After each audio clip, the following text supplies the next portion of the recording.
So, very good morning to everyone.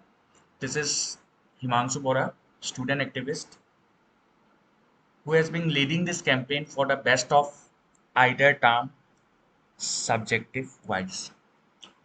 So, the main purpose of making this video is to explain you what I and my students are demanding for and why it is beneficial for the students. जिनको English में समझ नहीं आ रहा है, many students are here from Hindi medium. That's why I will explain in both Hindi and English. So let's start from who I am and why I am doing this. So many of the students know me as your Himanshu Bora, who raise students' issues. I am a student activist who raises the students' issue. Whenever students comes to me and they tells that, sir, this is the problem, these are the things we are facing, and if I find that concerns are genuine, then I amplify it to the authorities. Okay. Also, I have seen, I am not into YouTube. This is the first video that I will be uploading in YouTube. So whatever groundwork I am doing, from visiting Minister of Education to CBSE headquarters, with talking with them, I used to update it on Twitter. So what they did is that they use my information and make a video that is not true. Okay, so I will tell you the truth. What are the updates? What are the future plans? So that's why I have written real and authentic updates. Best of either terms, subject wise. And today I'll be updating all the updates that have been going on for the best of either terms, subject wise, and our future plannings. Okay. So on 24th of May, I submitted a representation to Ministry of Education,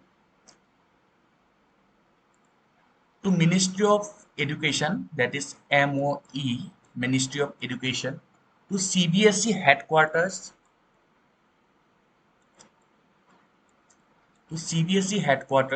and to respected Prime Minister of India, that is Narendra Modi sir. So what I did is that I request them to consider best of either terms subject wise for CBSE board students 2021 to 2022. Okay, so in this representation, I have clearly mentioned that I am writing this representation on behalf of all the CBSE students and parents. Okay, so now I will tell you for whom I am writing and how much data I have, and on behalf of how many proper strength I am writing this representation. Okay, so the main purpose of this representation was that I felt the pain of all the board students they are facing. Like students, I know all your problems. In last 2 years, you did not got the proper quality of education. Okay, you did not got the proper quality of education due to this pandemic. Your whole classes were held in online mode. All the concept were not at all cleared. And due to the loss of this issue, due to the pandemic outbreak in this country, there was many change in the education system totally. ठीक है, तो यहाँ पे क्या किया CBSE ने 2021 to 2022 batch में बहुत सारे पॉलिसीज चेंज किया. ठीक है, जिसके कारण आप लोगों को प्रॉब्लम फेस करना पड़ा. पहले तो उन्होंने टर्म 1 और टर्म 2 में decided to conduct the board exam in 2 terms. Okay, they have decided, CBSE have decided to conduct the term 1 and term 2 exam in 2 terms, which was a very kind decision at that point of time, because at that point of time it was required to give relief to the students. Okay, abhi हमें समझ आता है कि what are the problem that you have faced. Like for example, in term 1 was decided to conduct in multiple choice question, that is MCQ pattern, in offline mode. And सबको पता है term 1 का paper question का level कितना था and क्या क्या difficulties आपने फेस किया है ना. तो और इवन उस टाइम पे जब आप लोगों ने टर्म 1 दिया था, many students, okay, I can bet on this, many students were facing corona. Like, okay, they were like, because तब थर्ड वेव आ रहा था, cases were like 30-40K thousands per day, so it was a very different phase of time for you all. Like you have written, term one exam was quite difficult, out of syllabus and new pattern. Mostly students face a lot of issue in mathematics and accountancy due to this multiple choice pattern. Not only this particular subject, many students have faced in many other subject also. Okay, so this is what I have written. So this pattern was really new introduced to you all, because it was a really new concept for you all. Okay, आप लोगों को पहले पता नहीं था क्या हो रहा है क्या नहीं हो रहा है. आप लोगों को 10 आप लोग 11 पास करके आए, उसके बाद आपके मन में ये दे दिया गया कि आपका एग्जाम इस बार बोर्ड एग्जाम 2 फेजेस में होगा, that is term and term 2. ठीक है, तो इसीलिए हमने रिक्वेस्ट किया है कि best of either term subject wise. ठीक है, best of either term subject wise. Now best of either term subject wise से क्यों? बहुत सारे लोग ने ये मुझे पूछा कि best of, why not best of either term. देखो, आप लोग अगर best of either term demand करते हो और बाई चांस अगर सीबीएसई ने एक्सेप्ट भी कर लिया, तो देखो that will not be fair to many of the students. I will show you how. Okay, I will show you how. For example, in term 1, okay, this is term 1, this is term 2. Okay, for example, take the example of mathematics. In maths, in term 1, a student got, for example, 3 marks. So that is, he failed in the examination. Okay, in term 2, he got 45. Okay, now what happened? If we total in term 1, बाकी subject को मिलाकर उसने score किया 300 marks. Okay, in term 2 ही score 250 marks. Okay, यहाँ पे वो all pass था. ओके, सब सब्जेक्ट में पास किया, बट यहाँ पे उसने मैथमेटिक्स में फेल कर दिया. अभी अगर हम best of either term subject छोड़ो, अगर हम यहाँ पे best of either term BOET, okay, not subject wise. Okay, ये अगर कंसिडर करें तो देखो हम तो ये वाला मार्क चूज करेंगे ना, बिकॉज इसमें ज्यादा है टर्म 2 से, लेकिन इस पे तो बच्चा फेल होकर रखा है. तो समझ रहे हो, यहाँ पे प्रॉब्लम आ जाता है. So that's why what we have done is that we have chosen best of either term subject wise. मतलब आपका जो सब्जेक्ट में ज्यादा मार्क्स होगा, जो टर्म में जिन सब्जेक्ट में ज्यादा मार्क्स होगा, वो मार्क्स आपको कंसीडर करना चाहिए. और मैं यहाँ पे बेट लगा के बता सकता हूँ कि अगर best of either term subject wise हुआ, तो कोई भी इंडिया का सीबीएसई का कोई भी स्टूडेंट्स के लिए ये बुरी बात नहीं है. It's like a benefit to everybody. No one will object this way of evaluation method.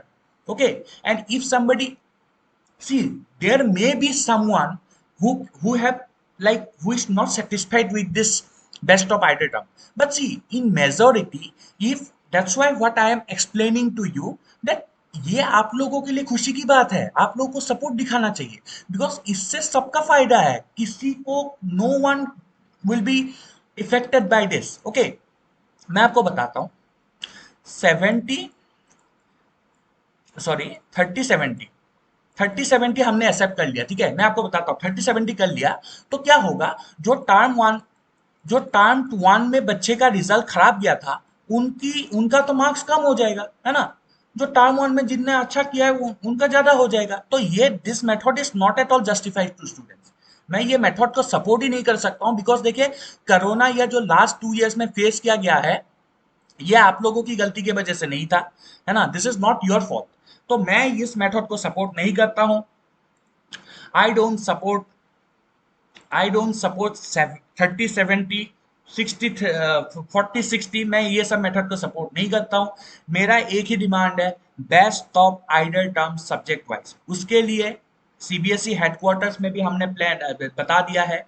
अभी हम इसको बहुत ग्राउंड लेवल पे काम कर रहे हैं. स्पेशली मैं आप लोग को इसमें लीड कर रहा हूं, और मैं आपको एक बात गारंटी के साथ बता सकता हूं कि अगर आप सब लोग एक साथ डिमांड करोगे, अगर majority of the students will come out and support this cause, then this will be considered, that's for sure.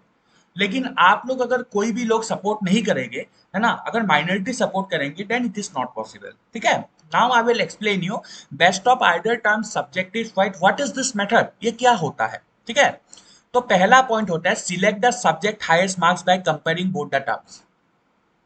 यहाँ पे मैंने एक डेमो रिजल्ट बना के दिया था नरेंद्र मोदी सर को। तो यहाँ पे देखिए इंग्लिश का ले लिया, तो यहाँ पे टर्म वन का स्कोर था 20, यहाँ पे टर्म टू का स्कोर था 13। तो इसमें से ज्यादा स्कोर किसका आया, कहाँ पे आया, इंग्लिश इंग्लिश में कौन से इस बच्चे को कौन से टर्म में ज्यादा मार्क्स मिला, टर्म वन में। तो ये टर्म वन पकड़ लो, ये हटा दो। ठीक है, अकाउंटेंसी में देखो, यहाँ पे टर्म वन में उसको मिला है 6, टर्म टू में उसको मिला है 13। तो कौन सा पकड़े, what we will choose, term to score. The select the subject should be multiplied with 2 calculating the main result. This is the most important point. So here 22 out of 40, here 13 out of 40. So best of either term subject wise मतलब होता है ये वाला term one का result इसका ज्यादा अच्छा हुआ था इंग्लिश में। ये subject to subject wise change हो सकता है, ठीक है, इट कैन ऑल्टर। तो यहाँ पे इंग्लिश में उसको ज्यादा मार्क्स मिले थे, तो 22 into 2 that is 44 out of 80. In this case we will consider 13 because यहाँ पे उसको टर्म टू में अकाउंटेंसी में ज्यादा मार्क्स मिल गया।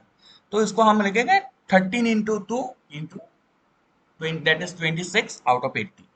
So this is the thing. And one more point, very important point. Okay, very important point. The practical marks should be calculated as the same means out of 20.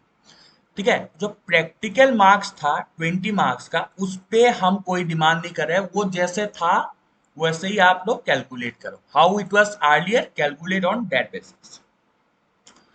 Okay, so उसके बाद हमने लिखा है it is most respectfully prayed to the authorities to consider both students following prayers.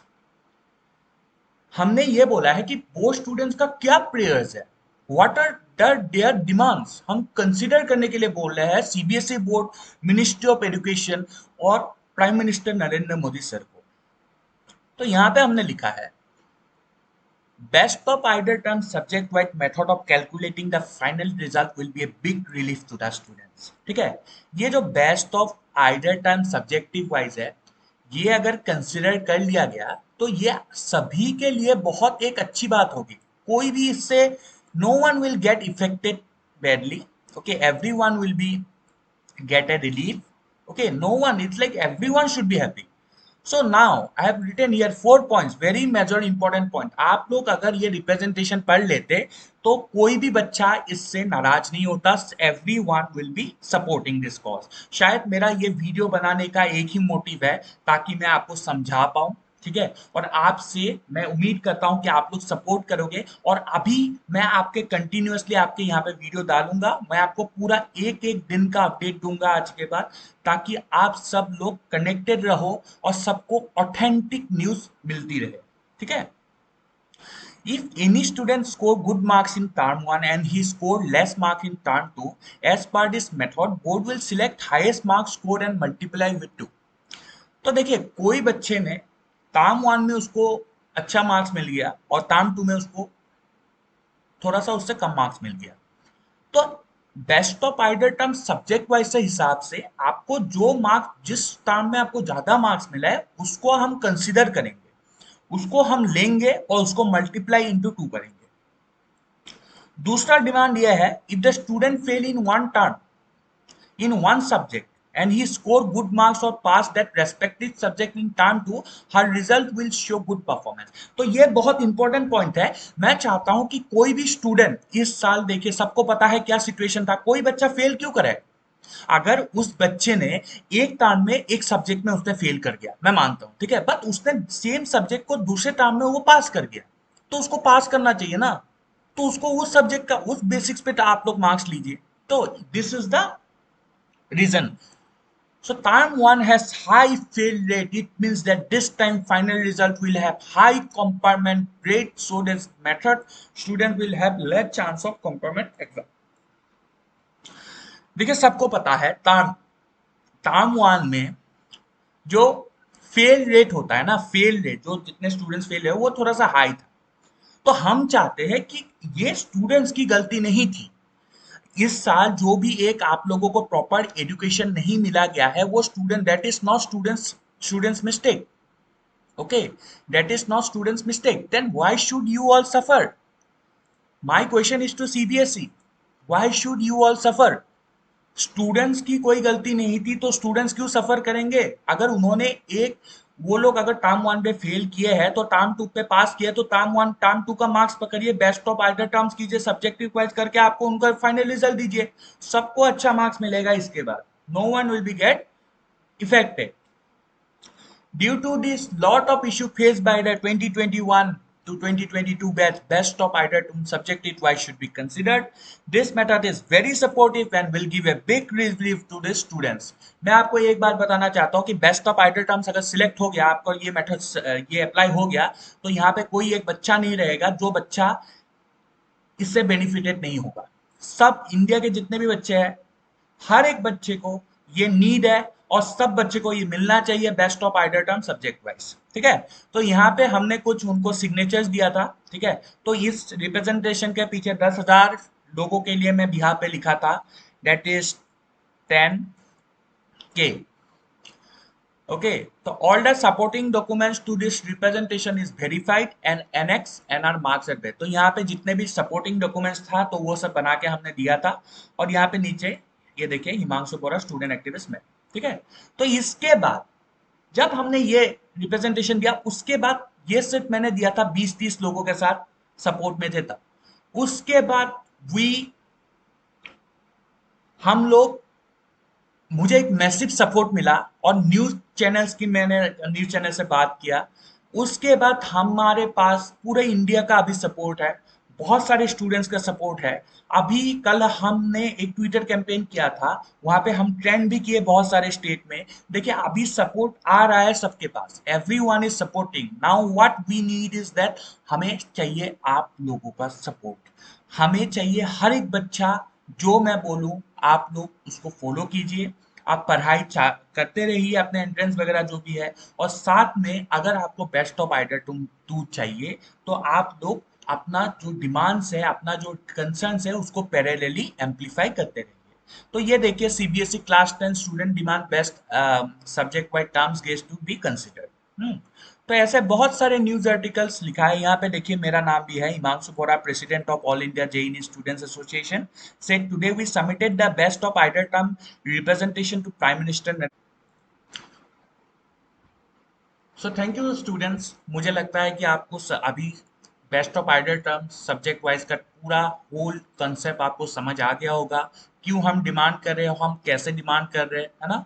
तो कल मैं आपको और एक बात बताना चाहता हूँ, आज के लिए जो लोग ट्विटर पे नहीं है उनके लिए मैं अपडेट देना चाहता हूँ कि कल देखिए हम subject wise best of idol terms को हमने बहुत सारे स्टेटों में हमने ट्रेंड पे लाए। ओके, जहां पे मैंने ट्वीट किया था, today we trended in many state, now it's time that the authorities should consider student genuine concern immediately, also we will be moving to all regional offices with representation. तो सबसे बड़ा update ये है कि हम कल, दैट इज मंडे को, बहुत सारे रीजनल ऑफिस में हम रिप्रेजेंटेशन सबमिट करने वाले हैं, और हम उनको रिक्वेस्ट करने वाले हैं कि प्लीज रीजनल ऑफिस के जितने भी चेयरमैन हैं, आप लोग हेडक्वार्टर्स में जो हमने रिप्रेजेंटेशन सबमिट किया था और मिनिस्ट्री ऑफ एजुकेशन को जो रिप्रेजेंटेशन सबमिट किया था उसको सपोर्ट कीजिए, और जल्दी से जल्दी बच्चों को subject wise best of idol terms का खुशखबरी दीजिए।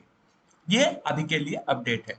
तो thank you for watching this video. I hope आप लोगों को अभी सब कॉन्सेप्ट क्लियर हो गया होगा। तो मैं कंटिन्यूअसली आपको जितने भी अपडेट्स है, ग्राउंड के जो रियलिटी अपडेट्स है, बिकॉज मैं ग्राउंड पे काम करने वाला इंसान हूँ। ठीक है, मैं ट्विटर पे हूँ, सिर्फ मेरा 2 ही ऑथेंटिक सोर्स है जिसके साथ आप मेरे को कांटेक्ट कर सकते हो, वो है ट्विटर और वो है यूट्यूब। अभी यूट्यूब में भी मैं वीडियो बनाने लगा हूँ, और आप मुझे टेलीग्राम में मैसेज करके कोई भी आपका अगर कंसर्न है वो बता सकते हो। ठीक है, थैंक यू एवरीवन।